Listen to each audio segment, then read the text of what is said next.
ఓం నమో వెంకటేశాయ. గురు సన్నిధి కార్యక్రమానికి స్వాగతం, సుస్వాగతం.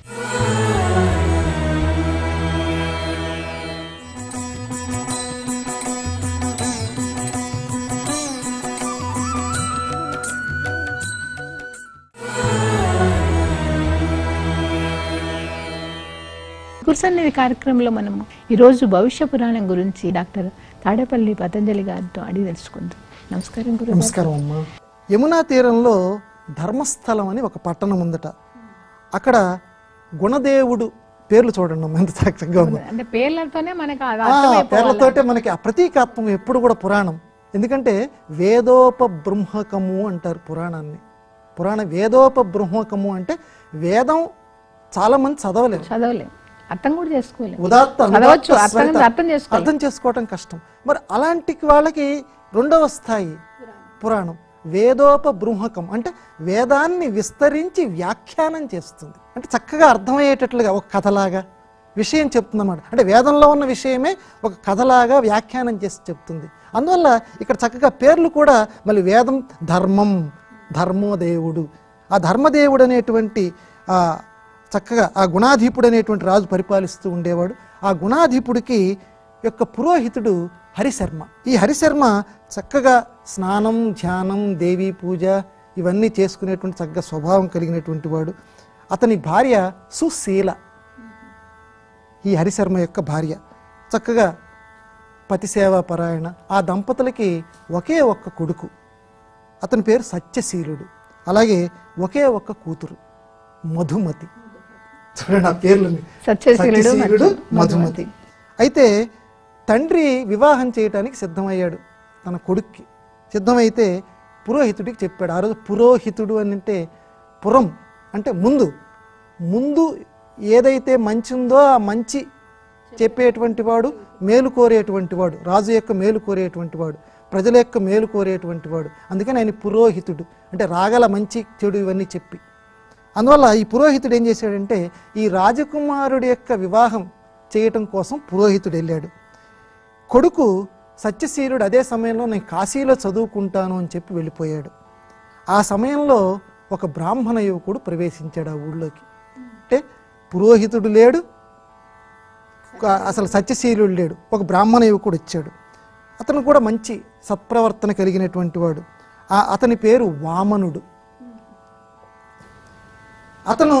అతన్ని చూసి మధుమతి ఆయన ఇష్టపడింది. ఇక భోజనము, నిద్ర అన్నీ విడిచింది. తండ్రి గారు లేరు దగ్గర. ఆ సమయంలో తల్లి కూతురు యొక్క పరిస్థితి అర్థం చేసుకొని ఈవిడ కూడా ఈ వామనుడి యొక్క గుణశీలాలని పరిశీలించింది. బాగానే ఉన్నాయి, మా అమ్మాయికి తగినటువంటి అల్లుడే అని చెప్పి భావించింది అని అనుకొని ఈవిడ కూడా నిశ్చయం పడింది, ఇతన్ని అల్లుడిగా చేసుకుంటుంది కాబట్టి నేను కూడా చేసుకుంటాను అల్లుడుగా అని చెప్పి భార్య అనుకుంది. ఇంతలో హరిశర్మ వచ్చాడు పురోహితుడు. ఆ పురోహితుడు వస్తూ వెళ్ళిందేమో రాజకుమారుడికి సంబంధం చూడటానికి వెళ్ళాడు, కానీ వరుణ్ణి ఎంట పెట్టుకొని వచ్చాడు, మధుమతికి సంబంధించిన వరుణ్ణి. అంటే ఎప్పటికే మధుమతి ఏమో వామనుడు అంటే ఇష్టపడుతోంది. ఇక్కడ మనం అది అర్థం చేసుకోవాలి. ఇక్కడ ఈ పురోహితుడు ఏం చేశాడంటే త్రివిక్రముడు అనేటువంటి ఒక వరుణ్ణి వెంట పెట్టుకొని వచ్చాడు. అతనికి కూతురునిచ్చి పెళ్లి చేయాలని నిశ్చయించుకున్నాడు. కాశీలో చదువుతున్నటువంటి సత్యశీలుడు కూడా మళ్ళీ వచ్చాడు. వాడేం చేశాడంటే చెల్లెలికి తగినటువంటి ఒకటి పట్టుకొచ్చాడు. అంటే ముగ్గురు పట్టుకొచ్చేసాడు. కేశవుడు అనేటువంటి గురుపుత్రుడు వాడిని పట్టుకొచ్చేసాడు. పట్టుకొచ్చిన తర్వాత మొత్తం మాఘమాసం కృష్ణపక్షం త్రయోదశి శుక్రవారం లగ్నం పెట్టుకున్నారు. ఇంకొకటమ్మ, శుక్రవారం అంటే ఒక మాట చెప్తున్నాను, భవిష్య పురాణానికి సంబంధించి ఒక మాట ఉంది. గురువారం పూట భవిష్య పురాణం పౌరాణికుడి చేత చెప్పించకూడదు. అది ఒక నియమం ఈ పురాణంలో మనకు రాసింది. అమావాస్య, ఈ రెండు అమావాస్య తిథుల్లో భవిష్య పురాణం చెప్పించకూడదు. మిగతా పురాణాలు చెప్పించు. ఈ భవిష్య పురాణానికి మాత్రం అమావాస్య తిథి నాడు కానివ్వండి, గురువారం కానివ్వండి. ఎవడైనా భవిష్య పురాణం ప్రవచనం మొదలు పెడితే గురువారం వదిలేసేసి మిగతా అన్ని రోజులు చెప్పచ్చు, అమావాస్య నాడు మళ్ళీ చెప్పకూడదు. కాబట్టి ఇక్కడ త్రయోదశి శుక్రవారం లగ్నం నిశ్చయించారు. తండ్రి, తల్లి, అన్న ముగ్గురు 3 రకాలు తీసుకొచ్చారు. ఈ ముగ్గురు వరులు వచ్చేసారు. అయితే మధుమతి సరిగ్గా అదే సమయానికి పాపం పూర్వకర్మ ప్రభావం వల్ల ఏదో పాము కరిచింది, చప్పున కింద పడి ప్రాణం విడిచి ప్రేతమైపోయింది. ఇక ఎవ్వరూ ఏమీ చేయలేకపోయారు. హరిశర్మ వైదిక పద్ధతిలో అనుసరించి చేయవలసినటువంటి కర్మకాండ తండ్రి గారు పూర్తి చేశాడు. త్రివిక్రముడు ఒక వరుడు, ఇతను దుఃఖితుడైపోయి ఏం చేశాడంటే, అరే నేను పెళ్లి చేసుకోవాలనుకుంటున్న అమ్మాయి ఇలా అయిపోయిందని చెప్పి ఒక యతి వేషం ధరించి దేశాంతరం పట్టేశాడు, అంటే దేశాలు వెంబడి తిరగటం మొదలు పెట్టేశాడు. ఇక కేశవుడు ఇతను ఇంకొక వరుడు, ఇతను ఏం చేశాడంటే ఆ శవాన్ని దహనం చేసిన తర్వాత ఎముకలు ఉంటాయి కదా, ఆ ఎముకలు మూట కట్టుకొని వాటిని పట్టుకొని తీర్థాల్లో ముంచడానికి వాడెళ్ళాడు. ఇక వామనుడు వీడు ఎముకలు కాకుండా చితాభస్మం, ఆ భస్మాన్ని గ్రహించి దాన్నే చూస్తూ ఏడుస్తూ రాత్రి పగలు ఆ చితి దగ్గరే వీడు ఉండిపోయాడు, వీడు అక్కడికి కదల్లా. ఒకసారి ఈ త్రివిక్రముడికి అలా తిరుగుతూ ఉండగా యతివేషధారి వెళ్ళాడని చెప్పుకున్నాం కదా, ఎవరో ఒక పాపం ఒక రామశర్మ అనేటువంటి వాడు ఆయన కనిపించాడు. ఆయన దగ్గర ఏదో మంత్రం, సంజీవని మంత్రం, ఒక మంత్రాన్ని గ్రహించాడు. గ్రహించిన తర్వాత హరిశర్మ కూతురు మధుమతిని దహనం చేసినటువంటి చోటికి ఆ త్రివిక్రముడు వచ్చాడు.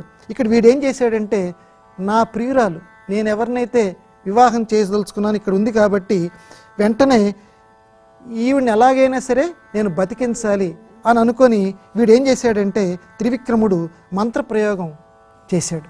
తనకిచ్చినటువంటి సంజీవని మంత్రప్రయోగం, బతికింది, మధుమతి బతికింది. అటు ఇటు చూసి మేలుకున్నటువంటి మధుమతి, నేను ఇప్పుడు ఎవరికి భార్యని కావాలి, ధర్మ సంకటం, నేను ఇప్పుడు ఎవరిని ప్రేమించాలంటే ముగ్గురు వరులు మీకు ఎవరిని మీ ముగ్గురులో ఎవరిని నేను వివాహం చేసుకోవాలని వాళ్ళని అడిగింది. అడిగితే ఆ ముగ్గురు వరులు పాపం ఆన్సర్లు చెప్పలేకపోయారు, జవాబు చెప్పలేకపోయారు.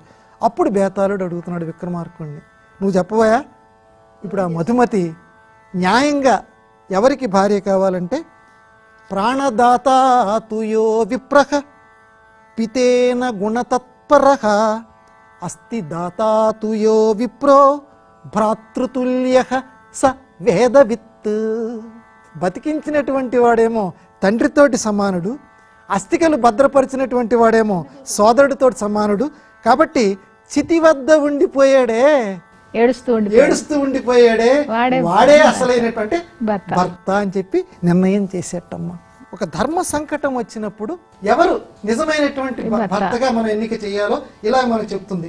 ఇంకొకటి ధర్మశీలుడి కథ, ఇందులో త్రిలోక సుందరి కథ అని ఉపకథ కింద వస్తుందమ్మా. ఇక్కడ ఏంటంటే చంపాపురి అని ఒక సుప్రసిద్ధమైనటువంటి ఒక నగరం, దాని ప్రభువు చంపకేశుడు. ఇతడు బాగా విలువిద్య బాగా తెలిసినటువంటి వాడు. అతని భార్య సులోచన. ఆ రాజదంపతులకి ఒకే ఒక్క కూతురు, దాని పేరు త్రిలోక సుందరి. చక్కటి చంద్రుళ్ళలాంటి ముఖం, లేడి కన్నుల్లాంటి కన్నులు, ఏదైతే మన కవులో వర్ణిస్తారో అలాగా ఈ అమ్మాయికి కూడా అన్ని లక్షణాలు ఉన్నాయి. ఆ సుందరికి తండ్రి గారు స్వయంవరం ప్రకటించారు. మొత్తం రాజులందరూ వచ్చారు. ఏది మనం నలోపాఖ్యానం మనకు తెలుసు కదమ్మా, నలోపాఖ్యానంలో ఇంద్రుడు, యముడు, వీళ్ళందరూ కూడా దమయంతిని వివాహం చేసుకోవాలని వస్తారు కదా. ఆ రకంగానే ఇంత చక్కటి అందగత్తెని పెళ్లి చేసుకోవాలని చెప్పి ఇంద్రుడు, యముడు, కుబేరుడు, వరుణుడు వీళ్ళందరూ కూడా మానవ రూపాలతో ఇచ్చారట. వెంటనే ఈ రాజుగారి దగ్గర చంపకేశుడి దగ్గరికి వెళ్ళాడు. మొట్టమొదటి ఇంద్రుడు అన్నట్ట, రాజా నా పేరు ఇంద్రదత్తుడు. ఇంద్రుడు ఇంద్రదత్తుడు అంటున్నాడు, అన్ని శాస్త్రాల్లో నేను పండితుణ్ణి, నా రూపం చూడు ఎంత మనోహరంగా ఉందో, మరి నీ పుత్రికి తగినటువంటి వాడిని నేనే, నాకు ఇచ్చి వివాహం చేయన్నట్టు. ఇక రెండవ వాడు యముడు. ఈయనన్నట్ట రాజుగారితో, నా పేరు ధర్మదత్తుడు. ధర్మదత్తుడు, ధర్మం చేత దత్తు ఇవ్వబడినటువంటి వాడు, దత్తతగా స్వీకరించబడినవాడు. ఏ లోపం లేని దివ్య రూపం నాది, చతుర్వేదాలలో బాంచి బ్రహ్మాండమైనటువంటి దిట్టం నేను, మీ అమ్మాయిని నాకిచ్చి పెళ్లి చేయన్నాడు. ఇక మూడోవాడు కుబేరుడు. వీడన్నాడు, నా పేరు ధనపాలుడు. అంటే మాట చెప్పేటప్పుడు కూడా ప్రియాత్ సత్యం బ్రూయాత్ ప్రియం బ్రూయాత్ అని మన వాళ్ళు చెప్తుంటారే. నా పేరు ధనపాలుడు, నా రూప వైభవం చూడు, నాకు అన్ని భాషలు వచ్చు, గుణవంతుల్లో నేను బాగా లెక్క పెట్టదగినటువంటి వాడిని, నీ కూతుర్ని నాకిచ్చి పెళ్లి చేయి. అప్పుడు 4వ వాడు వరుణుడు. వీడన్నాడు, మహారాజా నేను అన్ని కళలు వచ్చాయా నాకు.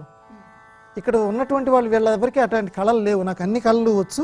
నా దగ్గర పంచరత్నాలు ఉన్నాయి. ఒకటేమో హోమకార్యాలకి పుణ్యవృద్ధికి ఉపయోగపడుతుంది, రెండోది భోగాలకు ఉపయోగపడుతుంది, మూడోది భార్యా భోగాలకు ఉపయోగపడుతుంది, నాలుగోది ధనాన్ని పెంచడానికి ఉపయోగపడుతుంది, ఇంకోటి తృప్తికరమైనటువంటి భోజనానికి ఉపయోగపడుతుంది. కాబట్టి ఈ పంచరత్నాలు మీ కూతుర్ని ఇంతకంటే ఎవరు చూసుకుంటాడయా, కాబట్టి ఉన్నటువంటి వాడు నాకు ఇచ్చి పెళ్లి చేయి అన్నాడు. రాజు పాపం చాలా ఆశ్చర్యపడిపోయి, రకాలుగా ఇది ఉండారు, అందరి దగ్గర బాగానే ఉన్నట్టు ఎవరికి ఇవ్వాలి, ఇప్పుడు ఎవరికి ఇవ్వాలి, ఎవరికి ఇచ్చేది నేనంటే ఆ కన్య ఏమి చెప్పలేకపోయిందయ్యా అని అంటూ బేతాళుడు విక్రమార్కుడితోటి, నువ్వైనా చెప్పబోయా, ఇప్పుడు అందరూ సమానంగా బ్రహ్మాండం కళలు ఉన్నాయి కదా ఒక్కొక్కరి దగ్గర, ఇందులో ఎవరిది బాగా ఎంపిక చేసి ఇవ్వాలంటే మొదటివాడు ఈ ధర్మదత్తుడు ఉన్నాడే, ఈ ధర్మదత్తుడికే ఈ అమ్మాయినిచ్చి పెళ్లి చేయాలి. ఎందుకంటే మొదటివాడు సర్వశాస్త్రవేత్త ఇంద్రుడు, వీడు బ్రాహ్మణ జాతికి చెందినటువంటి వాడు, ఈ అమ్మాయి క్షత్రియ జాతి, కాబట్టి ఇవ్వకూడదు. ఇక రెండవ వాడు అన్ని భాషలు తెలిసినవాడు, ధనధాన్య సంచాలకుడు, వైశ్యుడు, వాడికి కూడా ఈ కన్యను ఇవ్వకూడదు. కళాజ్ఞహు సతు శూద్రో హి ధనుర్వేది సభూపతి.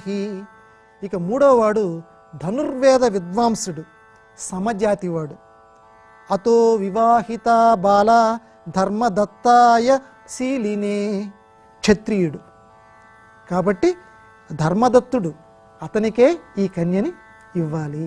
అంటే ఒక అమ్మాయిని పెళ్లి చేసేటప్పుడు ఏ లక్షణాలు మనం ఎంచుకోవాలి, అన్ని మంచి లక్షణాలు కనపడతాయి. తల్లిదండ్రులు ఈ కాలంలో కూడా గందరగోళంలో పడుతూ ఉంటారు, వాడిలోని ఇది బాగుంది, ఇది బాగుంది, ఇది బాగుంది, ఇది బాగుంది, ఒక్కొక్కరిలో ఆకర్షిస్తుంటాయి. అప్పుడు ఏ రకంగా ఎంచుకోవాలి, ఇదిగో వీటన్నిటినీ పరిశీలించాలని చెప్పి మనకి భవిష్య పురాణం ఈ కాలం వారికి కూడా ఉపయోగపడేట్లుగా ఒక ధర్మ జిజ్ఞాసను మనకి ఇక్కడ నెరవేర్చింది. ఇక్కడ ఇందులో అమ్మాయిల లక్షణాలు శుభాశుభ లక్షణాలు కూడా ఉన్నాయంటారు కదా, అది ఎక్కడ చెప్తారు? ఇందులో ప్రధానంగా మనకి అంటే పురుష లక్షణాలు ఎలా ఉండాలి, మంచిగా ఉండేటువంటి వాళ్ళ లక్షణాలు ఎలా ఉండాలి, అట్లాగే మామూలుగా స్త్రీ లక్షణాలు ఏ రకంగా ఉండాలి, ఇవి మనకి మొట్టమొదటి పర్వంలోనే మనకి చెప్పారమ్మా. అయితే చాలా పెద్ద విషయాలమ్మా ఇవి. నిజానికి ఈ రోజుల్లో చూస్తే ఏంటండి నిజంగా ఇట్లాంటి లక్షణాలు ఇవన్నీ చూస్తారు, ఇవన్నీ ఉంటే ఇప్పుడు ఒక్కొక్కసారి కోపతాపాలు కూడా వస్తూ ఉంటాయి. స్త్రీ పురుషుల్లో ఇలాంటి లక్షణాలు ఉంటాయా అని చెప్పి, అంటే ఇట్లాంటి వాళ్ళని అసలు దూరం పెట్టాలని చెప్తుంది భవిష్య పురాణం. ఉదాహరణకి అదృష్టవంతురాలైన కన్య ఎలా ఉంటుంది, ఆ యువత ఎలా ఉంటుందో ఈ సుమంతుడు ఈ మొట్టమొదటి సర్గలోనే చెప్తాడమ్మా.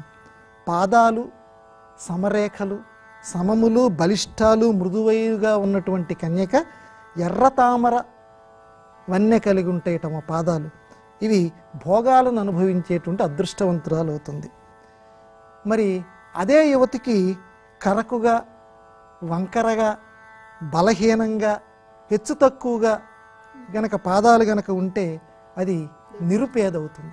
అంటే సాముద్రిక శాస్త్రం అని ఈ రోజుల్లో మనం ఏదైతే చెప్పుకుంటున్నామో అదంతా కూడా భవిష్య పురాణంలో మనకు చెప్తున్నారమ్మా. అలాగే నిలబడ్డప్పుడు కానీ కూర్చున్నప్పుడు కానీ వేళ్ళు కలిసిపోయి ఉంటాయే, వేళ్ళు కలిసి ఉన్నది, బలిష్టాలు మెత్తటివైనటువంటి పొట్టి పొట్టి గోళ్ళు ఉంటాయి, అలాంటి వాళ్ళు ఐశ్వర్యం రాజభోగం కలిగినది అవుతుంది. పొట్టివి వంకరగా ఉన్నవి బలహీనాలైనవి పేదరికానికి ప్రతిరూపాలు అవుతాయి, ఉన్న సొత్తు కూడా ఊడగొడతాయి. ఇంకా విశేషం ఏంటంటే హెచ్చు తక్కువగా ఒకదాని మీద ఒకటి చేరుతుండేవి సన్నగా ఉండేవైతే ఆ అమ్మాయి పతి చావుకి మూలమవుతుంది. ఆ వేళ్ళు చాలా జాగ్రత్తగా చూడాలి, అమ్మాయిని పెళ్లి చేసుకునేటప్పుడు ఆ వేళ్ళు ఎలా ఉన్నాయో పరిశీలన చేయాలంటున్నాడు. బొటన వేళ్ళు ఎత్తైనటువంటి కణుపులు కలిగినవిగా ఎత్తైనటువంటి కొనలు కలిగినవిగా మృదువుగా గనక ఉంటే రత్నాలు బంగారం కలిగినటువంటి ఐశ్వర్యవంతురాలు అవుతుంది. ఈ లక్షణాలకు వ్యతిరేకంగా ఉంటే ఇప్పుడు నేను చెప్పిన వాటికి కష్టాలకు గురవుతుంటుంది. ఎర్రటి నున్నటి పొట్టిగోళ్ళు కలిగినది సౌభాగ్యవతి ధనవంతురాలు అవుతుంది. మరి ఆ గోళ్ళు గనక పొడవుగా గనక ఉంటే కొడుకుల తల్లి అవుతుంది. మరీ సూక్ష్మాలుగా ఉందనుకోండి ఐశ్వర్యవంతురాలు అవుతుంది. తెల్లగాను కరుగ్గాను పగుళ్ళు కానీ కనుక ఆ గోళ్ళల్లో గనక ఉంటే తినరాని పదార్థాలు తినేటువంటి ఆశ కలిగినటువంటి దరిద్రురాలవుతుంది. ఇది కన్యా లక్షణాలు. ఇలా చెప్తూ మిక్కిలి పింగళ వర్ణం, అటు ఎరుపు పసుపు, వీటితో కలిగినటువంటిది విషముతో సమానంగా కలిగినటువంటి స్త్రీగా చెప్తున్నాడు. అంటే ఎరుపు పసుపు రెండు కలిసిన వర్ణం అంటమ్మా. ఆ రకంగా ఉన్న స్త్రీ. ఈ రకంగా ఆ అమ్మాయిల గురించి చెప్తూ ఇక మగవాళ్ళు కూడా ఎలా ఉండాలి, వాళ్ళ లక్షణాలు కూడా చెప్పారు. ఇద్దరికి చెప్పాడమ్మా భవిష్య పురాణంలో. పురుష లక్షణాలు ఎలా ఉంటే వాడు మంచి ఉత్తమ పురుషుడు. విశాలం, బలిష్టం, నున్ననిది అయినటువంటి పొత్తి కడుపు ఎవరికైతే పురుషులకు ఉంటుందో వాడు చక్కగా ఆరోగ్యవంతుడిగా ఉంటాడు. దుర్బలము కొరసగా గనక ఉంటే వాడికి ఎప్పుడు అనారోగ్యమే వాడి బతుకు. అలాగే లేడి కడుపు లాంటి కడుపు ఎవరికైతే ఉంటుందో వాడు ధనవంతుడు ఉంటాడు. నెమలి కడుపు అంటే ఇక్కడ పక్షుల్ని మనం గుర్తుకు తెచ్చుకోవాలి, వాడు విశేషమైనటువంటి ధనవంతుడు అవుతాడు. పులి కడుపు అటువంటి వాడు రాజు అవుతాడు. సింహం కడుపులాగా ఉన్నటువంటి వాడు మహారాజు అవుతాడు. కేవలం పొట్టల దగ్గరికి వచ్చేసరికి ఆ మహానుభావుడు చెప్తున్నాడు. ఆ రకంగానే వక్షస్థలం, రొమ్మమ్మ పురుషుడికి ఎలా ఉండాలంటే విశాలము బలిష్టముగా ఉంటే వాడు దీర్ఘాయుష్మంతుడు అవుతాడు. అటువంటి పురుషుడు. సన్నగా కొరసగా పురుషుడికి గనక చేతి వేళ్ళు గనక ఉంటే వాడు కష్టజీవి, దరిద్రుడు అవుతాడు. అంటే సన్నగా ఉండకూడదు వేళ్ళు పురుషుడికి అని భవిష్య పురాణం చెప్తోంది. తర్వాత చేపలాంటి రేఖలు గనక ఉంటే శరీరం మీద అరచేతిలో కానీ ఇక్కడ చేపలాంటి రేఖలు ఉంటే వాడు ఎలాంటి పనులు అయినా సాధించేవాడు అవుతాడు. తర్వాత అరచేతిలో తాసు లాంటి గుర్తు గనక ఉంటుందటమ్మ కొంతమందికి. ఆ తాసు లాంటి గుర్తు కలిగినటువంటి వాడు వాణిజ్యంలో చక్కటి నేర్పరి అవుతాడు. తర్వాత మూపులు ఇవి బలిష్టంగా గనక ఉంటే వీడు రాజు అవుతాడు. తర్వాత శంఖం లాంటి కంఠం గనక ఉంటే శంఖం ఆకారంలో వీడు రాజభోగి అవుతాడు. ఇక ఈ రకంగా చెప్తూ నిండు చంద్రుడిలాగా గుండ్రని తల ఎవరికైతే ఉంటుందో గుండ్రంగా వాడు లోకంలో చాలా సుఖపడతాడు, వాడు సుఖి అవుతాడు. వ్యతిరేకంగా గనక ఉంటే గుండ్రంగా గనక తల లేకపోతే వాడు దరిద్రుడు అవుతాడు ఈ లోకంలో అని చెప్పి, అంటే కొన్ని లక్షణాలే చెప్తున్నాను మీకు. ఇలా స్త్రీ పురుష లక్షణాలన్నీ మనకి భవిష్య పురాణంలో చెప్పారు. సంబంధాల గురించి కూడా ఇందులో చెప్పారన్నారు మీరు. స్వార్థపరుల సంబంధాలు ఎన్ని ఎట్లా ఉంటాయి, ఎన్ని కలిగిగా ఉంటాయి అంటే ఈ లోకంలో సంబంధాలు అనేటువంటివి ఏ రకంగా ఉంటాయి అని చెప్తూ ఈ బేతాళుడు కథల్లోకి వస్తుందమ్మ. ఇందా మీరు అడిగినటువంటి ప్రశ్న. తత్రాభవన్ మహీపాలో రూపసేనో మహాబలః విద్యున్మాలా ప్రియా తస్య పతి సేవాపరాయణ. ఒక మహానగరం ఉందయ్యా, బేతాళుడు చెప్తున్నాడు. అక్కడ అన్ని జాతుల వారు చక్కగా అనుకూలంగా నివసించేటువంటి నగరము. ఆ నగరానికి రాజు రూపసేనుడు. అతని భార్య విద్యున్మాల, మెరుపు, అంతటి అందగత్తె, పతి సేవాపరాయణ. ఒకనాడు ఒక క్షత్రియుడు వాళ్ళు ఉన్నటువంటి రాజ్యానికి వచ్చాడు. వీరవరుడు వాడి పేరు. వీరుల చేత వరించబడేవాడు.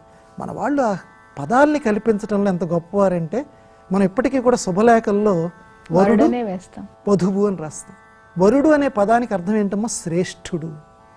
అంటే ఎటువంటి దుర్వ్యసనాలు లేనటువంటి వాడే ఆ గృహస్థాశ్రమంలోకి ప్రవేశించడానికి అర్హుడు. వధువు అంటే శ్రేష్ఠురాలు. అంటే ఈ కాలపు యువత యువకులు ఎందుకు అలా వేస్తారన్న దానికి సమయం వచ్చింది కాబట్టి చెప్తున్నాను. కాబట్టి ఇతని పేరు చూడండి ఎంత బాగా పెట్టాడు, వీరవరుడు.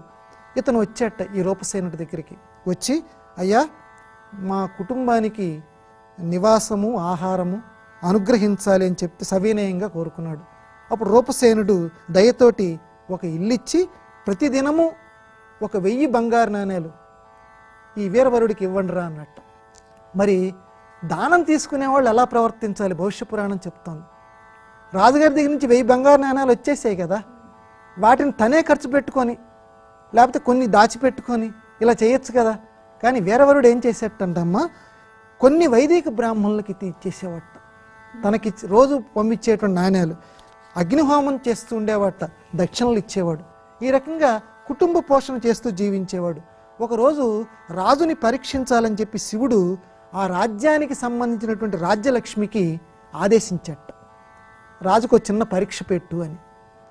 అప్పుడు ఆవిడ అర్ధరాత్రి పూట నగరానికి బయట ఉన్నటువంటి శ్మశానం, ఈ పదం కూడా మన వాళ్ళు చాలామంది తప్పు పలుకుతుంటారమ్మా, సా కింద మావత్తు పలుకుతుంటారు, శ్మశానం అంటుంటారు, దాన్ని శా కింద మావత్తు పలకాలి. శవాలు ఎక్కడైతే పడుకుంటాయో దాన్ని శ్మశానము అంటే శనివారంలో రెండు శనివారంలో శాలే శ్మశానము అన్నారు. ఈ శ్మశానంలో ఉండి బాగా బిగ్గరగా ఏడవసాగిందట అర్ధరాత్రి పూట. పెద్ద ఏడుపు, రాజ్యలక్ష్మి అంటే రాజ్యానికి సంబంధించిన లక్ష్మి. ఆ ఏడుపు రాజుల యొక్క చెవి పడింది, రాజుగారి చెవిలో. వెంటనే ఒక సేవకుడిని పిలిచాడు. ఒరే, ఎవరో ఏడుస్తున్నారా మన రాజ్యంలో, ఎందుకు ఏడుస్తున్నారు కొనుక్కురాపో అన్నాడు. వెంటనే ఆ మాట వీరవరుడికి అతనికి కూడా మెలకు వచ్చింది. అంటే రాజుగారి చేత రోజు దక్షిణలు తీసుకుంటుంటాడే, ఆ సేవకుడు వెళ్ళబోతుంటే నువ్వు ఆగు, నేను వెళ్ళి చూసొస్తాను ఆ శ్మశానం దగ్గరికి, మన రాజుగారి రాజ్యంలో ఎవరు ఇలా ఏడుస్తున్నారు అని చెప్పి వీరవరుడు వెళ్ళాడు. వెళ్ళి అక్కడ రాజ్యలక్ష్మిని చూసి, ఎందుకు నువ్వు ఇలా ఏడుస్తున్నావనంటే, నేను మీ రాజ్యానికి సంబంధించినటువంటి రాజ్యలక్ష్మిని, ఈ నెల చివరిలో ప్రళయం సంభవిస్తుంది, అది తెలిసి నేను ఏడుస్తున్నాను, ఈ రాజ్యం ఇలా అయిపోతుందా అని నాకు బాధ కలుగుతోంది. అంటే ఏం చేస్తే ఈ ప్రళయం భయం పోతుందో చెప్పు అని చెప్పి వీరవరుడు రాజ్యలక్ష్మిని అడిగాడు. ఏమి లేదు, నీ కొడుకు కపాలం చెండికి గనక ఇస్తే అప్పుడు ఈ ప్రళయం పోతుంది, నేనేమో దీర్ఘాయువు అమ్మవారి బలి ఇస్తే నీ కొడుకు కపాలం. వెంటనేనమ్మా, అసలు ఇంకొక మాట లేదు, సరే అన్నట్టమ్మా వీరవరుడు. కొడుకు కపాలం అందరూ తన కొడుకు నిస్వార్థ బుద్ధి అనేది ఎలా ఉండాలి అంటే రాజ్యం కోసం. అంటే ఈ కథలు మనకి ఏం చెప్తున్నాయి అంటే, వ్యక్తి ఏదైనా ఒక సంకటం వచ్చినప్పుడు నీది అని ఆలోచించాకు అంటే తన స్థితిని పోయి మన స్థితి రావాలి, అందరి గురించి ఆలోచించాలి. అలాగే అన్నట్టమ్మా ఇంకో మారు మాట మాట్లాడలా. ఇంటికి వెళ్ళాడు. ఇంటికి వెళ్ళి భార్యతోటి ఇలాగా రాజ్యలక్ష్మి చెప్పింది, మన కొడుకు కపాలం గనకిస్తే ఈ రాజ్యానికి రాబోయేటువంటి ప్రళయం పోతుంది అని. వెంటనే ఆవిడ కూడా అంగీకరించిందమ్మా. కొడుకుని పిలిచారు. కొడుకును లేపేసి, ఒరే నువ్వు అదృష్టవంతుడివిరా అని కొడుకుతో చెప్పారు. మనకి గాంధారి కథలో కూడా ఇంతే కదమ్మా. దుర్యోధనుడు, అమ్మా నేను యుద్ధానికి వెళ్తున్నాను ఆశీర్వదించు అని అంటే, నీకు మంచి జయము కలుగ్గాక అని ఆశీర్వదించలా. యతో ధర్మః తతో జయః. ధర్మం ఎక్కడ ఉంటుంది? ఇదమ్మా మన సంస్కృతి, మన గొప్పదైనటువంటి భవ్య సంస్కృతి మనది. కాబట్టి ధర్మం ఇక్కడ నిస్వార్థము ధర్మం ఈ కథలో ప్రతి అణువులోనూ మనకు కనపడుతుంటుంది. కొడుకును లేపంటే వాడు ఈ కాలపు కొడుకుల్లో కొంతమంది లాగా, ఏంటి మీరేదో కోరుకుంటే నేనెందుకు చేయాలి అలాగా అండి, తప్పనిసరిగా అని ఆ అబ్బాయి కూడా సంతోషించేట. అందరూ కలిసి వెంటనే ఇంకో ఆలోచన లేదు, దేవి ఆలయానికి వెళ్ళారు. అక్కడ కొడుకు, నాన్న నువ్వేమీ సందేహించకు, విచారించకు, నన్ను చంపి నా కపాలాన్ని ఈ దేవికి సమర్పించు, ఆ రాజ్యలక్ష్మికి దీర్ఘాయువు కలిగించు, ప్రళయం రాకుండా, ఎందుకంటే మన దేశం బాగుపడుతుంది అని చెప్పాడు. తండ్రి అలాగే అని చెప్పి వాణ్ణే కాకుండా కొడుకునే కాకుండా, అంటే అసలుతో పాటు వడ్డీ కూడా అన్నట్టుగా భార్య కూతురు వీరికి కూడా శిరశ్ఛేదం చేసేట, ఇంకా మంచి జరగాలని చేసి వారి కపాలాలు అమ్మవారి దగ్గర పెట్టి తన శిరస్సు కూడా వెంటనే ఖండించేసేసి కపాల అర్పణం చేశాడు. అంటే ఇంకా ఏమైనా దోషాలున్నా పోతాయి, ఈ దేశానికి మేలు జరగాలి, నా దేశం బాగుపడాలి. ఎంత దేశభక్తి అమ్మా. ఈ విషయం సేవకుడి వల్ల రాజుగారికి తెలిసింది. ఇట్లా నేను ఎవరికైతే రోజు దక్షిణగా 1000 బంగారు నాణాలు పంపిస్తున్నానో ఆ కుటుంబం దేశం కోసం ఇలా అయిపోయారు అన్న విషయం తెలిసింది. వెంటనే రాజుగారు కూడా భరించలేకపోయాడు. తాను కూడా వచ్చి తన శిరస్సు కూడా అమ్మవారికి బలిచ్చేశాడు. వెంటనే దేవి ప్రసన్నరాలై రాజును బతికించి, రాజా నువ్వు వరం కోరుకో, నీ భక్తికి నేను చాలా ప్రసన్నరాలయ్యానంటే, అప్పుడు రాజు, అమ్మ వీళ్ళందరూ కూడా సజీవులు కావాలి. పరశురాముడి కథ మనందరికీ తెలుసు కదమ్మా. చంపమన్నప్పుడు చంపాడు, ఎందుకంటే తండ్రికి ఆ శక్తి ఉన్నదన్న విషయం పరశురాముడికి తెలుసు. అందుకని నీకేం కావాలరా అని చెప్పని అడిగితే అమ్మను బతికించాడు. అంటే ఇక్కడ మనం వెంటనే మాతృభక్తిని మనం శంకించకూడదు, పరశురాముడి యొక్క మాతృభక్తిని. ఎందుకంటే తండ్రి అటువంటి మహిమోపేతుడన్న విషయం తెలుసు కాబట్టి చంపమంటే చంపేశాడు. వెంటనే ఏం కావాలంటే అమ్మను బతికిస్తున్నాడు. వెంటనే వీళ్ళందరినీ బతికించని రాజుగారంటే తథాస్తు అని చెప్పి దేవి అంతర్హితురాలైంది. ఆ తర్వాత రాజు ఒక సుముహూర్తంలో తన కూతుర్ని ఆ వీరవరుడి యొక్క కుమారుడు ఎవరైతే ఉన్నారో అతనికి ఇచ్చి వివాహం చేశాడని చెప్పి, నిజంగా వీళ్ళలో ఎవరిది నిస్వార్థమైన స్నేహం? బేతాళుడి ప్రశ్న. అందరూ కపాలాలు సమర్పించారు కదా, వీళ్ళల్లో నిస్వార్థంగా చేసినటువంటి వాళ్ళు ఎవరు అంటే మొట్టమొదటి స్థానం. అందరూ నిస్వార్థమే, బాగా నిస్వార్థం, సూపర్లేటివ్ డిగ్రీ అంటుంటామే, అలాంటి వాళ్ళు ఎవరు అని అంటే స్వర్గస్నేహీ వీరవరో ధర్మప్రీతి పతివ్రత బంధుప్రీతిశ్చ భగిని పితృస్నేహీతు పుత్రకః. ఇది విక్రమార్కుడు బేతాళుడికి ఇచ్చినటువంటి జవాబు. సేవకుడి కోసం బలి ఇచ్చినటువంటి రాజు స్నేహం అకృత్రిమం. వీరవరునిది బంగారం మీద ప్రీతి, వాని భార్యది ధర్మప్రీతి. వీరవరుని కుమారుడు స్వార్థం కోరకుండా కపాలం యొక్క సమర్పణకి అంగీకరించాడు. కాబట్టి వీళ్ళందరిలోకి నిస్వార్థంగా చెప్పవలసింది అతందే. అంటే నిస్వార్థం. ఒక్కోసారి ధర్మతత్వజ్ఞులు ధర్మశాస్త్రం అని ఆధ్యాత్మ విధులు వేదం మనం చెప్పుకుంటున్నాం భారతం గురించి. ఈ ధర్మ సంకటం ఏర్పడినప్పుడు, ధర్మ సూక్ష్మం మనం చెప్పవలసి వచ్చినప్పుడు వీళ్ళందరిలోకి నిస్వార్థంగా ఉన్నది ఎవరంటే కొడుకు అని చెప్పి విక్రమార్కుడు ఇక్కడ మనకి తెలుస్తాడు. ఇట్లా చాలా కథలు మనకి. గురు శిష్య సంబంధం గురించి కూడా మీరు చెప్పాలన్నారు. ఇది బేతాళుడి యొక్క కథల్లో ప్రధానంగా గురువు శిష్యుడు అనేటువంటి వాళ్ళు ఏ రకంగా ఉండాలి అని అంటే ఈ బేతాళుడి కథల్లో మనకి ప్రత్యేకంగా చెప్పలేదు, కానీ విడిగా భవిష్య పురాణంలో మనకి ఉన్నదమ్మా. గురువు అనేటువంటి వాడు ఏ రకంగా ఉండాలి అని అంటే చెప్తూ ఈ ఒక మాట చెప్తాడమ్మా. గురువు అనేటువంటి వాడు సత్శీలుడిగా ఉండాలి. ఎట్టి పరిస్థితుల్లోనూ అబద్ధం అనేది ఎటువంటి పరిస్థితుల్లోనూ ఆడకూడదు అని చెప్తూ ఇంకొక మాట చెప్తాడమ్మా. శిష్యుడు శిష్యతి ఇది శిష్య, అనుసరించేటువంటి వాడు శిష్యుడు. అంటే గురువు ఇక ఏది చెప్తే దాన్ని అనుసరించాలి. దానికి భవిష్య పురాణంలో ఉదాహరణ మనకి రామాయణంలో కూడా మనకు కనపడుతుంది. విశ్వామిత్ర మహర్షి గురువు గారు రాముని పిలిచబోతాడు కదా, దశరథుడు అడుగుతాను ఇచ్చేస్తాడు కదా, అక్కడ తాటకని వధించమంటాడు. అక్కడ చెప్పింది ఎవరు? గురువు. నిజానికి ఆలోచిస్తే స్త్రీ వధ అధర్మం, స్త్రీని చంపకూడదు, తాటక స్త్రీ. కానీ అక్కడ చెప్పినటువంటి వాడు ఎవరు? గురువు కంటే గొప్ప ధర్మవేత్త ఇంకొకరు ఎవరు లేరు. అది నమ్మాలి. గురువు లేని విద్య గుడ్డి విద్య అని మన పెద్దవాళ్ళు ఇప్పటికీ చెప్తూ ఉంటారు కదా. అందువల్ల గురువు చెప్పాడు, బాగా చెప్పారు. అందువల్ల గురువు చెప్పాడు కాబట్టి చేసాడు. మా నాన్నగారు నువ్వేం చెప్తే చేయమన్నారు, నువ్వు మా గురువువి, నువ్వు చెప్పినట్టే నేను చేస్తాను. మొట్టమొదటి కొంచెం తటపటాయించాడు, కానీ గురువు చెప్పాడని చేసేసాడు. ఆ రకంగానే భవిష్య పురాణంలో కూడా చెప్తూ గురువు అనేటువంటి వాడు సత్శీలుడిగా ఉండాలి, లేకపోతే ఆ గురుస్థానంలోకి రాకూడదు. భవిష్య పురాణం నిర్దేశిస్తుంది. ఆ రకంగా ఉండగలిగినటువంటి వాళ్ళే గురువులు రావాలి, శిష్యులు కూడా వాళ్ళని అనుసరించాలని చెప్పింది. తర్వాత ఇందులో వ్రతాల గురించి చెప్పారన్నారు. అవునమ్మా. ఏమైనా మనకు తెలిసిన వ్రతాలు ఏమైనా ఉన్నాయంటారా? మీకు మొదటి నేను మనవి చేసినట్లుగా ఇందులో చాలా వ్రతాలు ఉన్నాయమ్మా. ఇందులో ప్రధానంగా మీకు నేను కొన్ని అంటే ముఖ్యమైనటువంటిది ఒకటి రెండు మీకు చెప్తాను.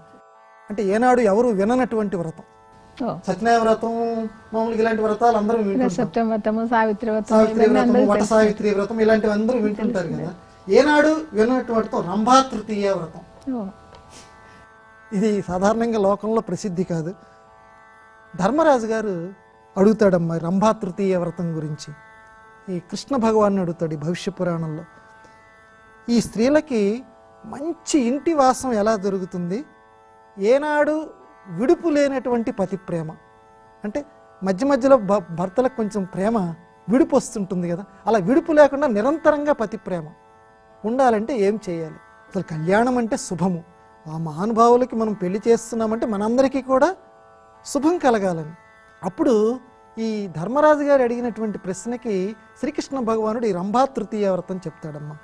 ఒకప్పుడు కైలాసం మీద పార్వతీ పరమేశ్వరులు ముని గణ నర్తకులు వీళ్ళందరూ ఉన్నటువంటి సమయంలో కూర్చొని ఉన్నప్పుడు ఈశ్వరుణ్ణి ఈ పార్వతీదేవి అడుగుతుందమ్మా. చాలా చక్కగా ఉన్నావు స్వామి, సౌందర్యభరితంగా ఉన్నావు, ఏంటి ఉత్సాహంగా ఉన్నావు అంటే అప్పుడు శివుడు పార్వతితో అంటాడు, దేవి నువ్వు కూడా ఎంతో ఉత్సాహంగా ఉన్నావు కాబట్టి నేను కూడా ఈరోజు చాలా ఉత్సాహంగా ఉన్నాను, నువ్వు నాకు ఎంతో ఇష్టమైనటువంటి దానివి, నా అర్ధభాగం కూడా నువ్వు గ్రహించావు, ఈ అర్ధభాగంగా నువ్వు ఉండటానికి నువ్వేమైనా వ్రతం చేశావా అని శివుడు అడుగుతాడు. ఆ వ్రత మహిమ ఏమిటి, ఆ వ్రత మహిమ వల్లే నువ్వు నా అర్ధభాగం అయ్యావేమో నేను అనుకుంటున్నాను. ఆయనకి తెలుసు సర్వజ్ఞ బిరుదము శర్వునకే రావుసింగ భూపాలునకే ఉర్వింజెల్లును అని ఒక చాటుపద్యం కూడా ఉందమ్మా. ఈ లోకంలో సర్వజ్ఞుడనేటువంటి బిరుదు అంటే అన్నీ తెలిసిన వాడు ఎవడు లేడు, ఆ ఒక్క బిరుదు ఒక్క శివుడు ఒక్కడికే మందట, ఇంకెవరికీ లేదు, స్పష్టంగా పెద్దలు చెప్పారు. అందువల్ల ఆయనకి అన్నీ తెలుసు శివుడికి, కానీ అడుగుతాడు. అడిగితే వెంటనే పార్వతి చెప్పింది, నేను కుమారిగా ఉన్నప్పుడు నా స్నేహితురాళ్ళందరితోటి కలిసి నేను ఆనందంగా తిరుగుతూ ఒకరోజు నా తల్లిదండ్రులు అలా తిరుగుతున్నటువంటి నన్ను పిలిచారు, నాతో ఇలా అన్నారు, బిడ్డ రంభావ్రతం అని ఒక శ్రేష్టమైన వ్రతం ఉంది, అది కనుక నువ్వు గనక చేస్తే నీ భర్త నిన్ను 6వ ప్రాణంగా చూసుకుంటాడు. ప్రాణ అపాన వ్యాన ఉదాన సమాన అని పంచప్రాణాలని చెప్తారు కదా, ఆ పంచప్రాణాలతో 6వ ప్రాణంగా అంత ఇష్టంగా చూసుకుంటాడని. గృహ సౌఖ్యం సౌభాగ్యం ఎలాంటి దోషం లేకుండా నీ దగ్గర వర్ధిల్లుతాయి, నీ ఇంట నీ మాట వరాల మూట అవుతుందమ్మా, ఈ మాటలన్నీ భవిష్య పురాణంలో ఉన్నాయమ్మా అని చెప్తారమ్మా తల్లిదండ్రులు. చెప్తే ఆ వ్రతాన్ని ఎప్పుడు ఎలా చేయాలని చెప్పి నేను మా అమ్మ నాన్నని అడిగానండి శివుడు గారు అని పార్వతి శివుడితో చెప్తుంది.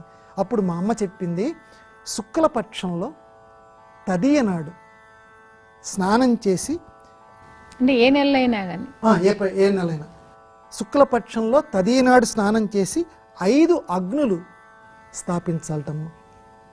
తర్వాత వాటి మధ్య తూర్పు ముఖంగా నిలబడాలి, తూర్పు దిక్కేటుందో 5 అగ్నుల మధ్య అక్కడ రుద్రాణిని కల్పించాలి తను ఎదురుకుండా.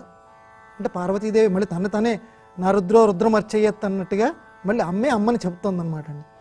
ఆ దేవి లేడి చర్మం ఉత్తరీయంగా ఉన్నటువంటిది, ఆ దేవి సర్వాభరణ భూషితగా అమ్మవారిని అక్కడ మనం అలంకరణ చేసుకోవాలి, ఈ నిలబడ్డటువంటి వాళ్ళు ఎదురుకుండా. ఆమెకు అలా అలంకరణ ఎవరైతే చేస్తారో వాళ్ళకి ఎదురుకుండా మనం 5 అగ్నుల మధ్య నిలబడి మహాలక్ష్మి, మహాకాళి, గంగ మొదలైనటువంటి వాళ్ళందరినీ కూడా స్మరించాలట. వేద విద్వాంసులు ఒక పక్క హోమం చేస్తూ ఉండాలి. ఇక్కడ దేవీ పూజ యథావిధిగా చేసి భక్ష్యాలు నివేదించాలి. సుగంధ బంధురములైనటువంటి పువ్వులతోటి ఆ దేవిని చక్కగా అలంకారం చేయాలి.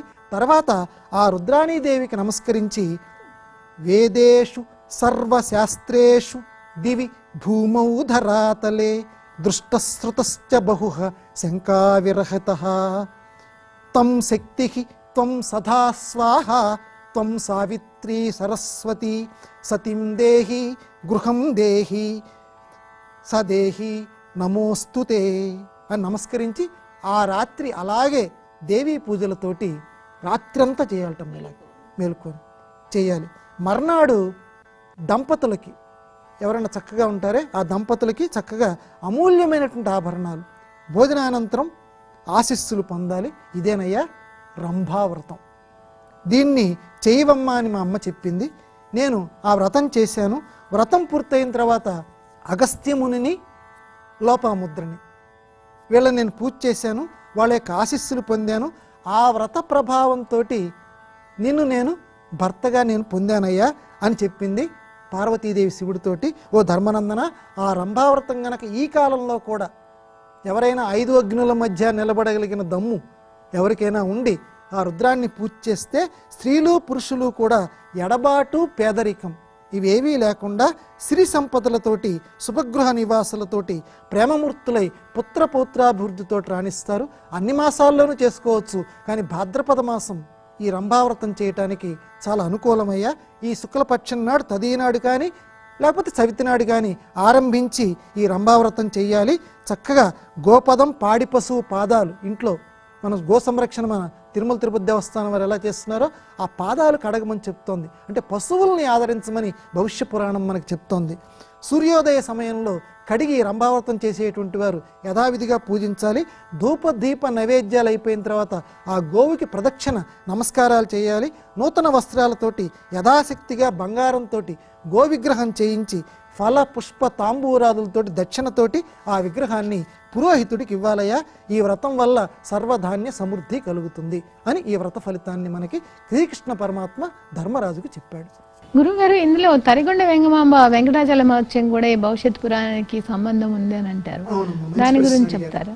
భవిష్యోత్తర పురాణము, భవిష్య పురాణము ఇది ఎలా ఉంటుందంటే షట్కాండే రామాయణం అని ఉంటుంది, తథా ఉత్తరం అని ఒక మాట ఉంది. అంటే సప్తకాండే అన్న మాట రాదమ్మా. అంటే రామాయణంలో ఉత్తరకాండ కూడా ఉంది, కానీ షట్కాండంగా పేర్కొంటూ తథా ఉత్తరం 6 ఖండాలు అయిపోయినాక మిగిలింది. అలాగే ఇప్పుడు భారతం ఉంది, భారతానికి ఖిలం మిగిలిపోయినటువంటిది, ఖిలం మిగిలిపోయిన హరివంశం. హరివంశాన్ని భారత అంటే 19వ పర్వం కింద చెప్పరు, భారత ఖిలం హరివంశం. ఈ రకంగానే భవిష్య పురాణానికి ఖిలం మిగిలిపోయినటువంటిది భవిష్యోత్తర పురాణం. ఇది పెద్దలు నిర్ణయించినటువంటిది. ఈ భవిష్యోత్తర పురాణం సంబంధించి మన తిరుమల తిరుపతి దేవస్థానం వారు కూడా తరిగొండ వేంగమాంబ గారి వెంకటాచల మహత్యాన్ని ముద్రించారు.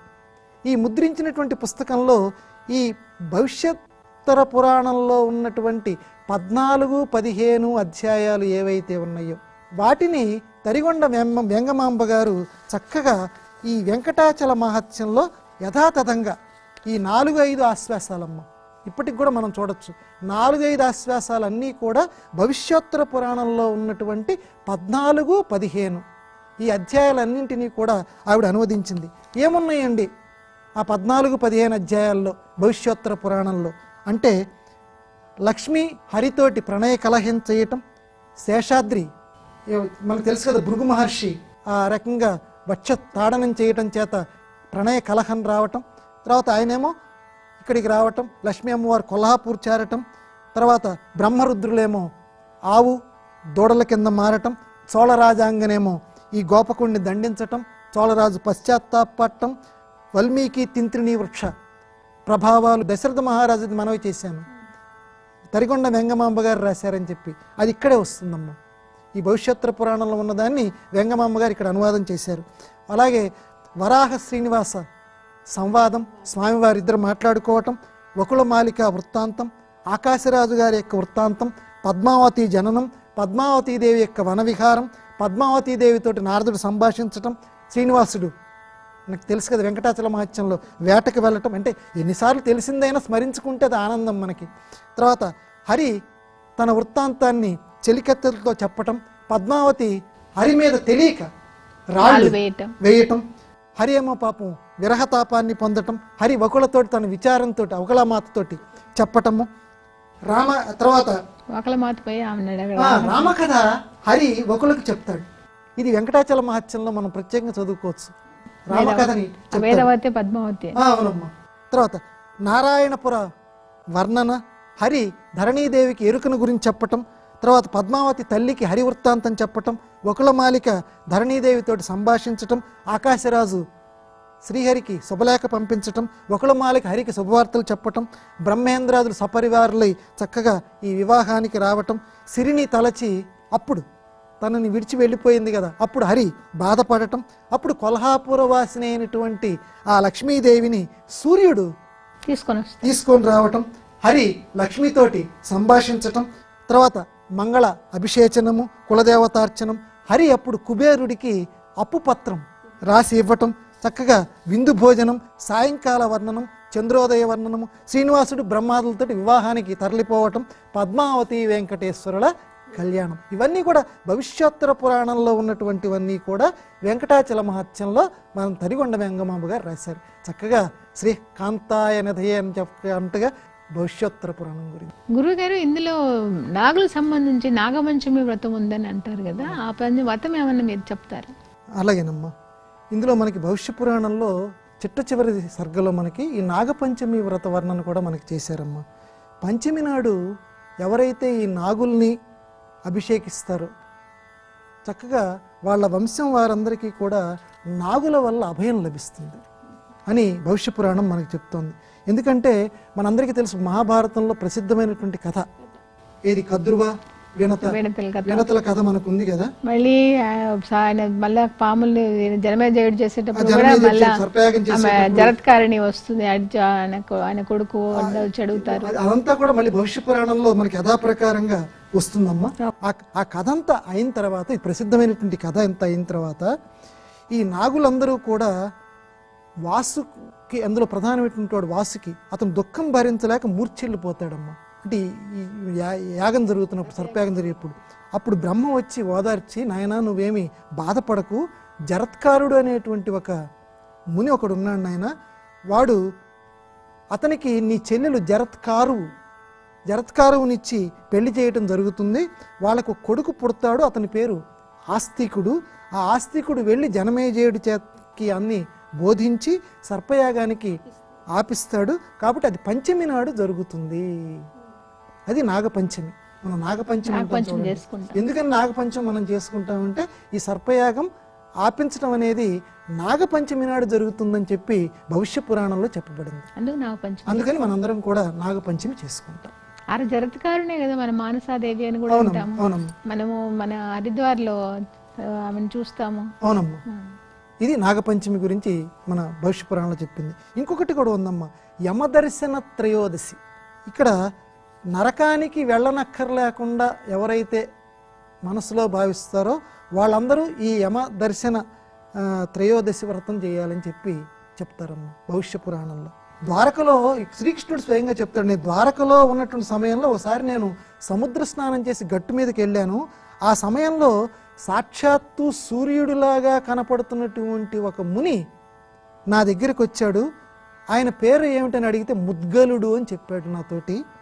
ఆయన్ని నేను మర్యాద చేసి ఈ యమదర్శనం వ్రత విషయం గురించి ఆయన చెప్పినటువంటి విశేషాలన్నీ కూడా నేను నీకు చెప్తానని ధర్మరాజుకి శ్రీకృష్ణుడు చెప్తాడు. ఆ యమదర్శన వ్రతం మార్గశిర శుద్ధ త్రయోదశి నాడు చేయాలటమ్మా. అది ఎప్పుడు చేయాలో కూడా చెప్పారు. బుధ ఆది మంగళవారాల్లో ఆ తిథి వస్తుందో లేదో చూసుకోవాలి. వేదశాస్త్ర విధులు శాంత చిత్తులు కలిగినటువంటి బ్రాహ్మణుల్ని ఆహ్వానించి తర్వాత వాళ్ళకి రాగి పాత్రలతోటి దక్షిణ, గొడుగులు, పాదరక్షలు ఇవ్వాలి. ఈ వ్రతంలో ఉన్నటువంటిది.